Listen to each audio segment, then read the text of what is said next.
Diante do maior inimigo que existe, um raio de esperança surgiu. Abrindo mão de suas crenças e vontades, Yuta se transforma em um monstro e passa de todos os limites para entrar no corpo de Satoru e fazer a sua jogada. Contudo, as coisas não seriam tão simples. O Rei das Maldições pode estar cansado, mas para derrotá-lo vai ser necessário muito mais do que uma cópia. Será que Yuta poderá superar o Gojo e colocar um ponto final nessa grande luta? É isso que analisaremos hoje, pois o capítulo 262 finalmente está no ar. E antes de a gente começar a falar propriamente dito do mangá de Jujutsu Kaisen, eu tenho algumas coisas para falar com vocês. Primeiro, esse é um capítulo extremamente curto de 7 páginas, algo completamente diferente do que o escritor está acostumado a nos trazer. Mas também tem um motivo, afinal, Akutami Sensei ficou doente. E não só esse capítulo de Jujutsu Kaisen vai ser extremamente curto, com pouquíssimas informações, como também nós teremos aí 2 semanas sem lançamento do mangá. Porém, tudo que a gente pode desejar é que Akutami Sensei possa melhorar o quanto antes para continuar escrevendo a finalização dessa obra magnífica. A segunda coisa é que, como vocês estão vendo aqui no canal, é a primeira vez que eu trago para vocês a análise de um capítulo de Jujutsu Kaisen. Na verdade, é a primeira vez que eu trago uma análise de alguma coisa diferente de One Piece. Eu já tentei fazer um vídeo sobre o Sukuna aqui, mas como os resultados não foram tão bons, eu preferi só manter fiel ao One Piece, mas dessa vez a gente vai mudar, uma vez que agora a marca Hashira está um pouco mais estabilizada, e por muitos de vocês estarem pedindo constantemente no meu Instagram, ou mesmo na minha DM lá do Twitter, por incrível que pareça, alguém me manda lá, a gente resolveu trazer, e caso vocês gostem, a gente continua nesse esquema, não só trazendo análise, como também discussões sobre alguns outros temas. Então, deixando isso de lado pra vocês, se vocês gostarem muito, deixa o like, se inscreve no canal, porque assim é a maneira que eu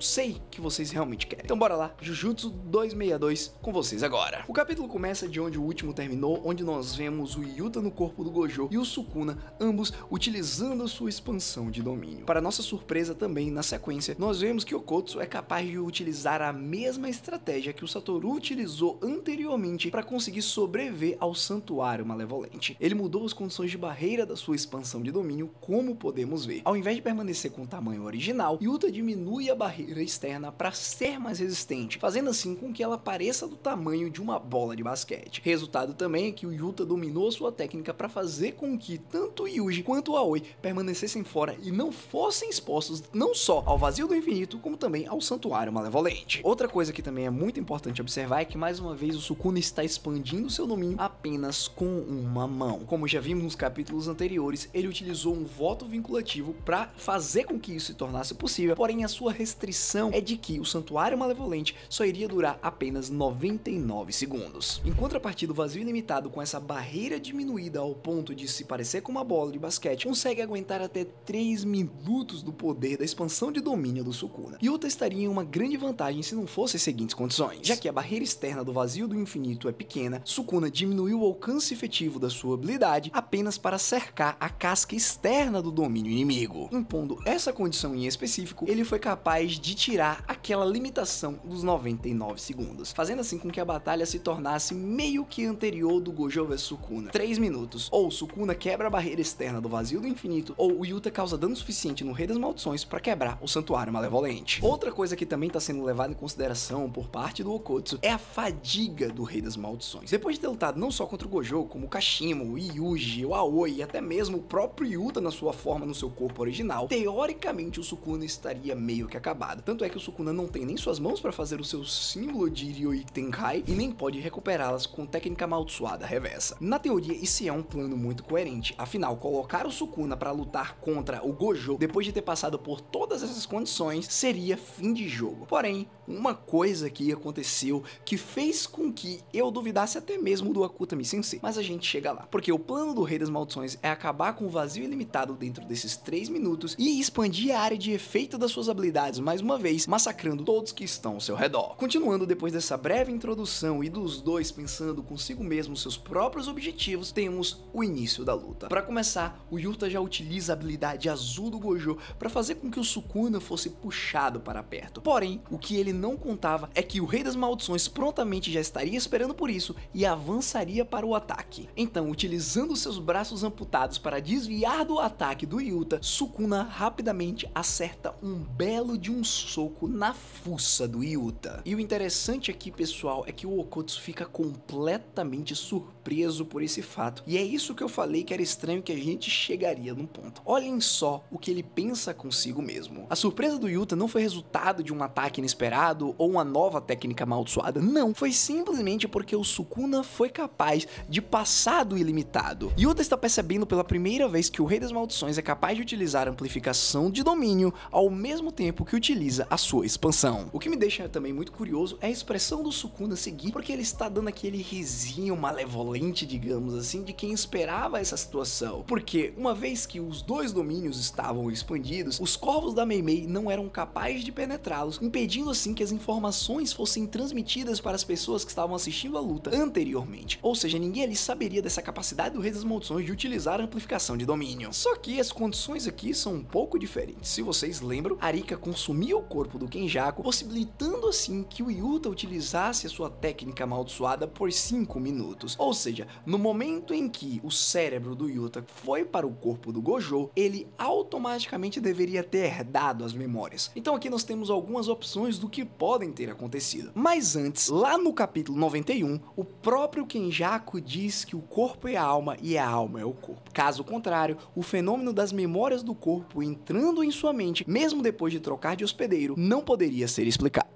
O que ele estava dizendo naquele momento? Que ele conseguia também, além de herdar as técnicas do seu novo hospedeiro, as suas memórias também. Provando assim que o Yuta, no momento em que assumiu o corpo do Gojo, deveria saber que o Sukuna era capaz de utilizar tais habilidades. Por que ele não fez isso? Bom, primeira opção, como eu mencionei, a Kutami Sensei esqueceu que ele tinha escrito isso daí, que seria meio triste para um escritor do naipe dele. A segunda opção é a que eu acredito mais. É necessário um tempo depois que a técnica amaldiçoada seja utilizada. Afinal, para fazer um download de memória seriam equivalentes a milhares de terabytes. Então sim, faz sentido precisar um tempo. O próprio Kenjaku, ao passar do tempo, começa a agir e rir, inclusive, igual o Geto. Então, por ter possuído o Satoru não faz muito tempo, o Yuta acabou não tendo realmente a capacidade de extrair as informações das suas memórias. E a terceira e última explicação é que o Kenjaku utilizou alguma espécie de voto vinculativo para fazer com que isso se tornasse possível. Como o Yuta não fez isso, ele acabou também não extraindo as memórias do seu novo corpo.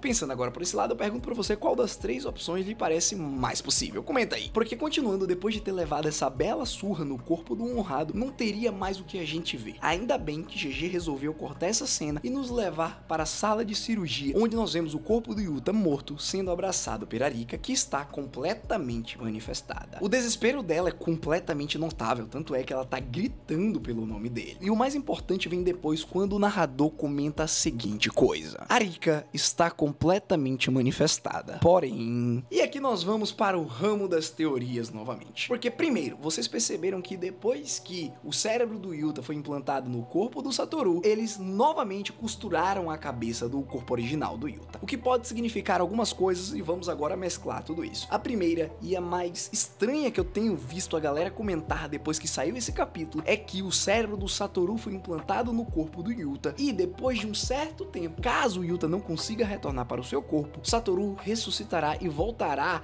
exatamente na forma do Okotsu, resultando assim em uma nova forma para o honrado. Ou seja, Gojo retornará, mas não utilizando o ilimitado e os 6 olhos, mas sim a capacidade de copiar técnicas do Okotsu. Isso seria interessante de certa forma, eu não gostaria que fosse assim, porque sinceramente, depois que ele morreu, nós vimos o Vida Após Morte, onde ele encontrou o Geto, Nanami e as outras pessoas que eram importantes para eles, e meio que teve essa finalização do arco do Gojo que, por mais que ele fosse o mais forte e o mais hábil da realidade e da atualidade, ele sim não foi capaz de derrotar o Sukuna. Então, chave fechada. Claro que se o GG trouxesse ele de volta de alguma forma, por algum motivo muito bem explicado, eu ia ficar super feliz em ver o honrado lutando novamente com uma capacidade, quem sabe até maior do que ele demonstrou anteriormente. Mas aqui, dessa forma, roubando o corpo e trocando de corpo com o Yuta, eu não acho que seja do melhor. Até porque se isso acontecer, nós veríamos o GG forçando uma capacidade adormecida que já foi mencionada pelo próprio Gojo, só que ele mesmo utilizando. Então meio que seria utilizar hack. Vocês compreendem o que eu tô querendo passar pra vocês? Não funcionaria da maneira que nós estamos esperando, que seria o Yuta e o Yuji superarem o Gojo em algum momento. Outra coisa que isso pode indicar é que Arika está prevendo o fim do seu amado. Ou seja, lembrando que ela só pode ficar materializada por 5 minutos. Ao fim desse tempo, o Yuta irá morrer. Ou seja, ela já está prevendo essa situação. Calma, que ele ainda não morreu, porque a gente ainda tá na batalha de domínio. Ou Ou seja, menos de 3 minutos se passaram, então ele ainda tem um tempinho aí pra tentar vencer o Sukuna. Talvez ele se fosse sim a se permanecer mais tempo antes de voltar pro seu corpo original, fazendo com que ele acabe morrendo. Isso a gente já discutiu em outras teorias. Então isso sim pode ser o motivo pelo qual a Arika está completamente doida nesse momento. E o terceiro e último é o que o Gojo estava prevendo, que em algum momento o Yuta iria superá-lo. Afinal, nós sabemos, tanto pra quem viu aí Jujutsu Kaisen Zero, pra quem tá lendo